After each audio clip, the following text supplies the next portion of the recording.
تو شہد میں بھی جو مادہ پایا جاتا ہے اس کا پروپولس سے بھی شاید کچھ تعلق ہو، جب وہ اکٹھا کرتی ہے چوستی ہے تو کچھ نہ کچھ ممکن ہے اس میں بھی ملتا ہو شاید میں بھی. مگر یہ تو میں نے دیکھا نا کہ زخم لگانے سے نہیں، صرف کھانے سے بالکل صاف ہو گیا تھا. اور بھی کئی مریضوں میں جہاں گہرے کرونک زخم ہوں، پروپولس کا استعمال میں نے کر کے دیکھا ہے، مفید ہے.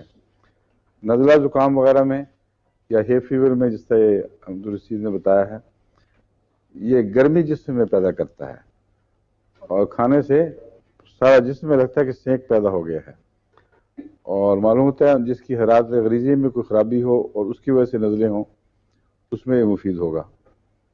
لیکن نزلے میں ہر قسم ایک ہی قسم کی چیز نہیں ہے.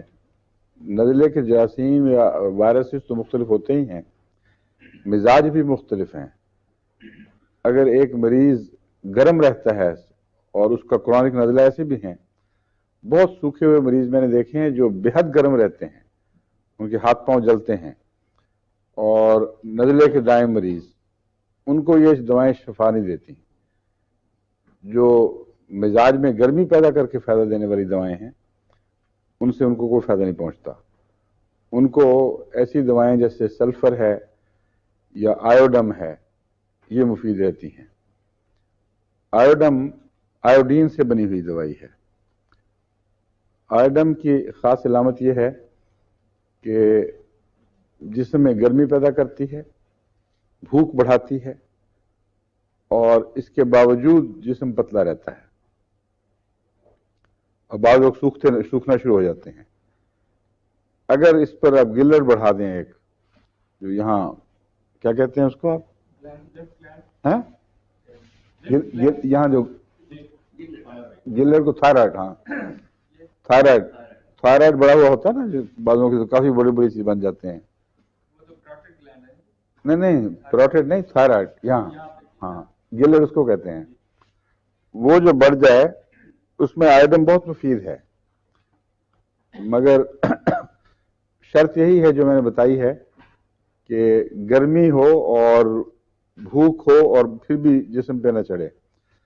وہ لوگ جو موٹاپے سے تنگ آ جاتے ہیں، ان کو تھوڑی سی اس قسم کی بیماری ہو جائے تو بڑے مزے ہو جائیں، کیونکہ کوئی ڈائٹنگ کی ضرورت نہیں، بھوک ختم ہی نہیں ہوتی، اور جو کھائے وہ گرمی بن کے نکل جاتا ہے. اصل بات یہ ہے، انرجی کہیں تو جاتی ہے، ان کے ہاتھ پاؤں سارے جسم میں سے سیک نکلتا ہے.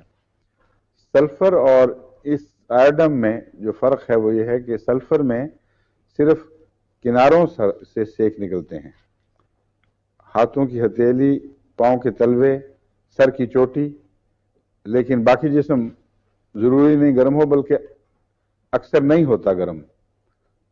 ایسے مریض کو سردی تو نہیں لگتی، مگر جسم میں سے کوئی سیک نہیں نکلتا.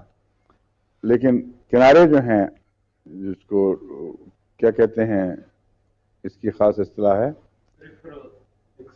نہیں ہاں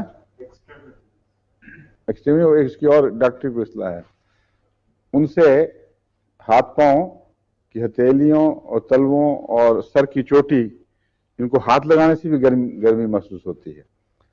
اسی لیے بعض دفعہ سلفر کے مریضوں کو ہاتھوں اور پاؤں پہ پسینہ بہت آتا ہے اور پسینے میں بدبو ہوتی ہے. آیوڈم جو ہے یہ اس میں یہ علامتیں نہیں ہیں. آیوڈم میں خشک سیک ہے جو سارے بدن سے نکلتا ہے، اور بچہ بہت اوور ایکٹیو ہوتا ہے،